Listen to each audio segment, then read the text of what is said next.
analisis kelompok 5 yang beranggotakan saya sendiri dan Gilbert, lalu Mas Taufik Dayat, lalu Mas Satrio, Mas Alamsyah, dan Mas Muhammad Ilyas. Lanjut, Mas. Ya, di sini kali ini saya akan membahas tentang forecasting. Forecasting adalah seni memprediksi kondisi di masa depan yang melibatkan data masa lalu dan memproyeksikannya ke masa depan dengan metode dengan model matematika. Forecasting bisa subjektif atau intuitif. Biasanya diklasifikasikan berdasarkan future time horizon yang jangkaunya ada tiga cakrawala. Yang pertama adalah jangka pendek, jangka menengah, dan jangka panjang. Jangka pendek itu biasanya forecast harian atau mingguan, menengah itu forecast mingguan atau bulanan, panjang itu mulai dari 3 tahun ke atas. Nah, berikut merupakan data dari La Familia Companies Historic Sales. Dari data historis penjualan, dilakukan peramalan dengan metode yang pertama adalah Time Series Decomposition atau TSD. Metode ini membagi data historis permintaan menjadi 4 komponen utama, tren musiman, siklus, dan irregular. TSD sangat efektif untuk data yang memiliki pola berulang. Yang kedua adalah moving average. Metode ini menghitung rata-rata permintaan selama beberapa periode terakhir untuk meredam fluktuasi. Yang ketiga adalah Holtz method. Holtz exponential smoothing dirancang untuk data dengan tren tetapi tanpa musiman. Metode ini menggunakan parameter smoothing untuk memperbarui tren secara dinamis, yang menjadikannya lebih responsif dibandingkan moving average.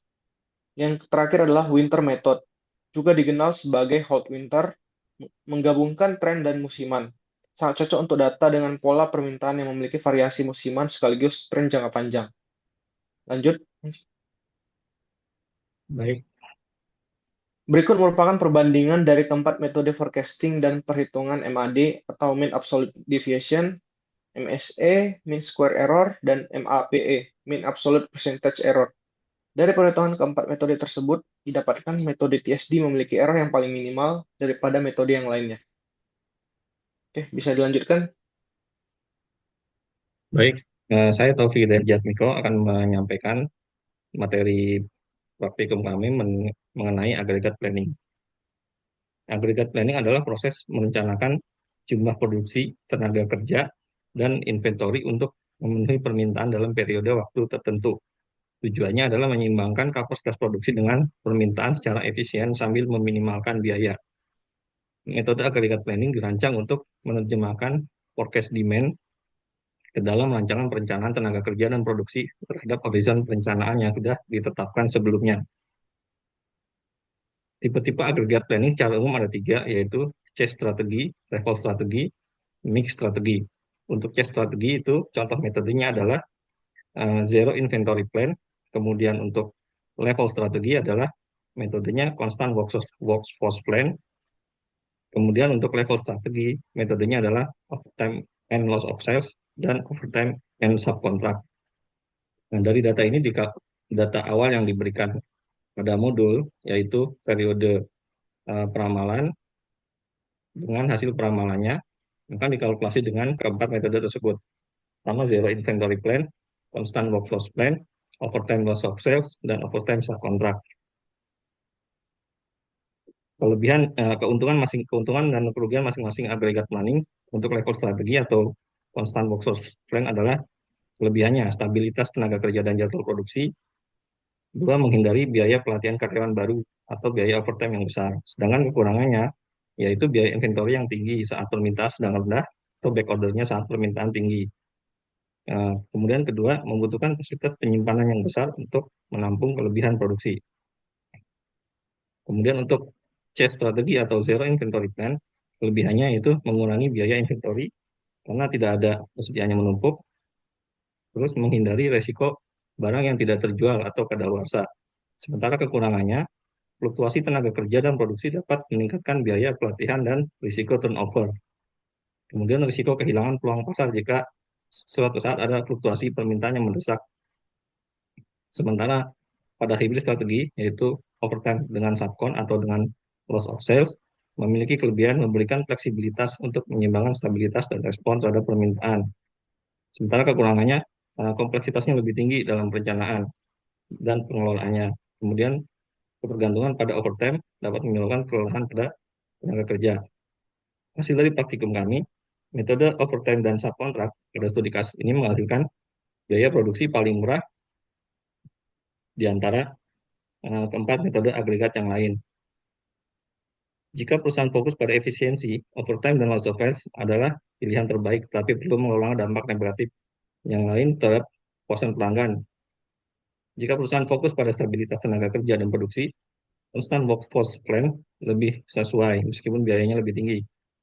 Jika perusahaan menghadapi permintaan fluktuatif, overtime dan subcon memberikan fleksibilitas dengan risiko yang lebih terkendali dibandingkan zero inventory plan.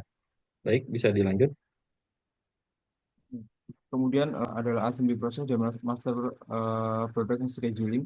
Tujuan dari praktikum ini adalah untuk membuat assembly chart, kemudian untuk membuat production structure, kemudian untuk menjelaskan step-step dari pembuatan bonceng.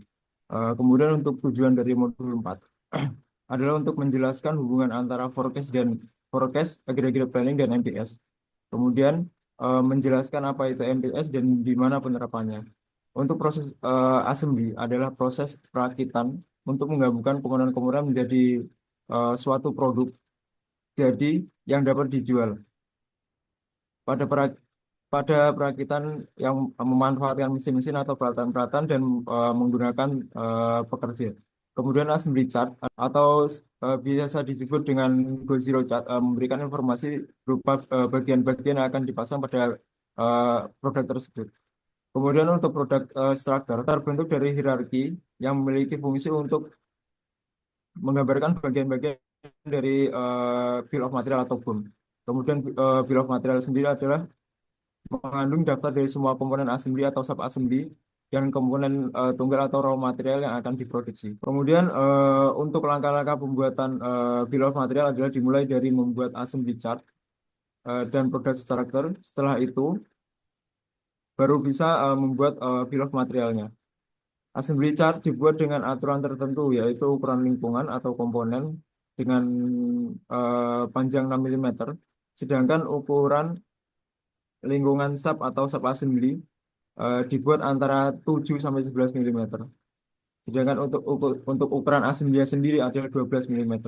Untuk produk structure dibuat dengan mulai dari level 0 yaitu finish good. Dilanjutkan ke sebelah kiri kemudian ke bawah. Penomorannya dimulai dari sebelah kiri ke bawah kemudian kembali ke atas.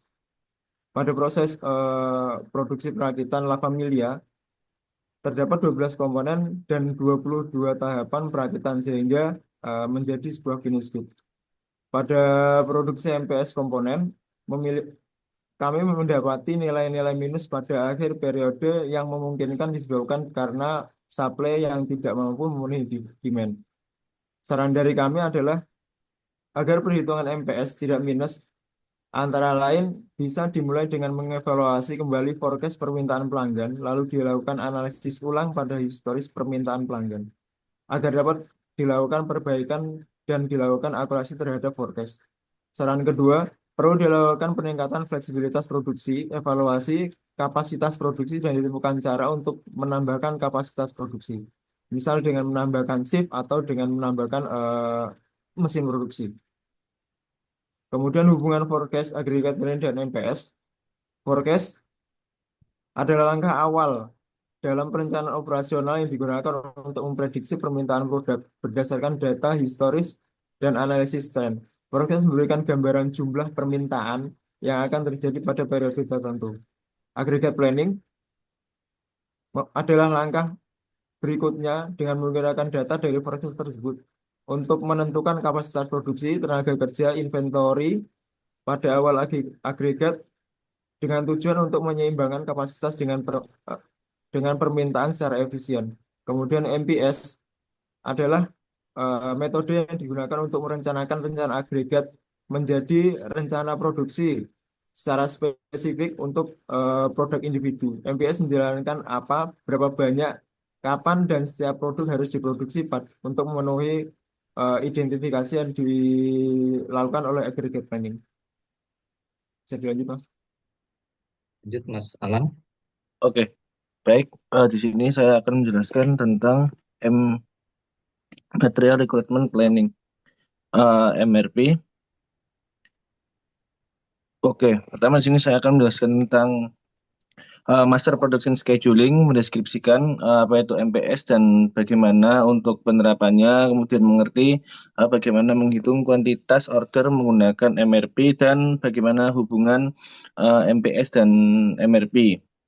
Nah, rencana produksi itu sebenarnya dapat diuraikan menjadi beberapa bagian komponen, yaitu MPS, MRP, dan job schedule. Hasil dari MRP diterjemahkan menjadi jadwal produksi yang lebih spesifik. Hal yang penting untuk keberhasilan MRP adalah integritas dan ketepatan waktu dari data. Informasi yang membentuk MRP berasal dari pihak produksi, marketing, dan bagian keuangan perusahaan.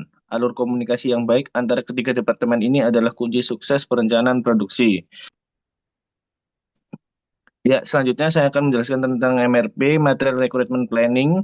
MRP sendiri melibatkan beberapa langkah, termasuk menghitung gross recruitment, schedule receipt, project available balance 1 atau yang biasa kita sebut PAB1, net recruitment, plan order receipt, plan order release, dan project available balance 2 atau yang biasa kita sebut PAB2.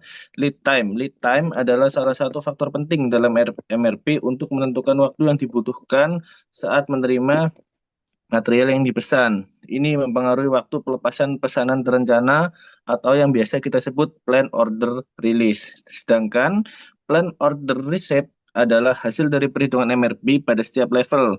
Porek berfungsi sebagai trigger untuk cross recruitment bagi komponen pada level di bawahnya, pada level yang lebih rendah tentunya. Nah, dengan cara ini, Porek menjadi penghubung langsung antara level-level dalam struktur produk dan memastikan bahwa semua material dan komponen yang dibutuhkan tersedia secara terorganisir sesuai lead time dan kebutuhan di setiap levelnya. Oke, selanjutnya saya akan menjelaskan tentang lot sizing. Lot sizing.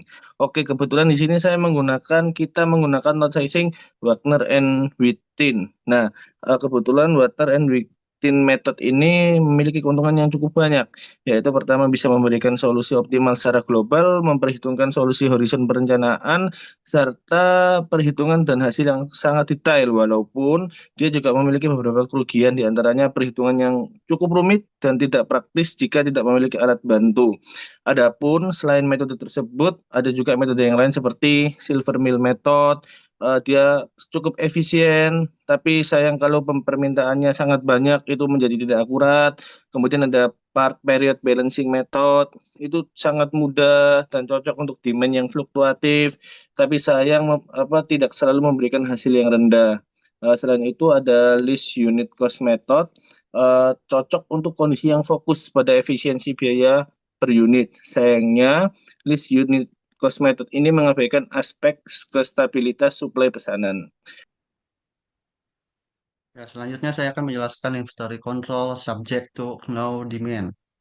Dalam penjelasan pertama yaitu Kanban card adalah alat visual yang digunakan dalam sistem manajemen produksi untuk mengatur aliran kerja dan material secara efisien. Pada tabel ini memberikan kerangka kerja struktur untuk mengelola tingkat persediaan dan memastikan aliran komponen yang lancar dalam sistem produksi. Dengan menghitung jumlah kartu Kanban atau kartu kontainer yang dibutuhkan untuk setiap komponen pada case La Family Bike ini dapat memberikan optimalisasi tingkat persediaan, mengurangi pemborosan, dan meningkatkan efisiensi. Pada kolom yang di kotak ialah finish good demand unit, ialah seluruh kotak ini menunjukkan bahwa semua nilai dalam kolom ini sama, yaitu 17736,5, yang berarti bahwa finish good demand ini adalah nilai konstan untuk semua entity dalam tabel. Sedangkan total kartu Kanban atau kartu kontainer nilainya yaitu 13743.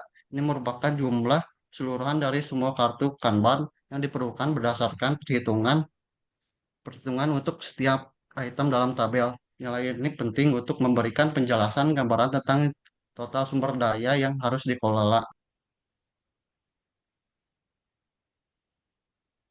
Pada tabel ini, pada software Lingo, angka kebutuhan pekerja diterjemahkan ke dalam bahasa pemrograman sederhana dalam software Lingo.